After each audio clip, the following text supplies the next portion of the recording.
Should Brennan Johnson start versus Aston Villa?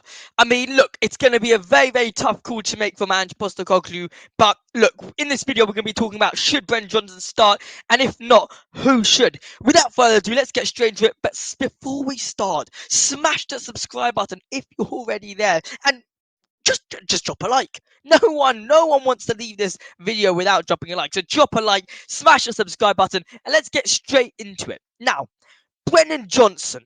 I mean, he's had a huge impact coming off the bench for Tottenham Hotspur. I mean, we wouldn't have beaten Crystal Palace without him, in my opinion. I thought he's had a big impact since coming off the bench. Whenever he comes off the bench, he usually has a bigger impact than when he starts games. Obviously, he did have a massive assist to Heung-Min Son to secure that 3-win to have a comfortable third goal over Palace, as well as he did have an impact versus Wolves, our previous game, when he came on the bench, when he came off the bench. Now, the question is, do you start him versus Aston Villa? Aston Villa are a very aggressive team. They're willing to go hard on the ball. Now, do you want to have a player who is a great hold-up play, like Kulusevski, who's great at holding up the play, but might not have the pace like Brennan Johnson has to run at the defence?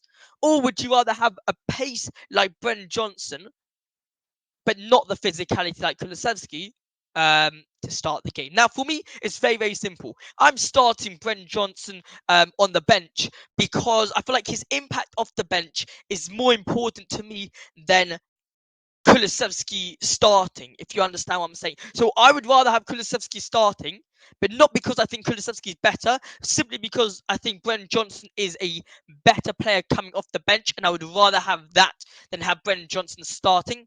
And if you think about it, Kulusevski as well, his physical attributes will definitely help us against Aston Villa more than Brennan Johnson's pace from the get-go. When we talk about types of defenders, that we come up against from the wing backs that Brennan Johnson and Kulusevski usually face, we're talking about wingers who can last the game and will last the game. But then when you've got Brennan Johnson coming off the bench against a fullback that's been playing throughout the whole game, throughout the whole 90 minutes, you bring on Brennan Johnson at say 75th minute in, the pace just kills that fullback.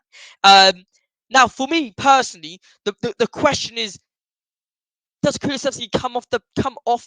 As in, we sub Brennan Johnson in. Now, does Kulusevski come off the bench, come off, or do you put him in a cam position? For me, it just depends on what the score really is. If it's 1-0 to Tottenham, 2-0 to Tottenham, not necessarily. We don't really need Kulusevski in that cam position. Therefore, I would much prefer having a CDM there, Bissouma.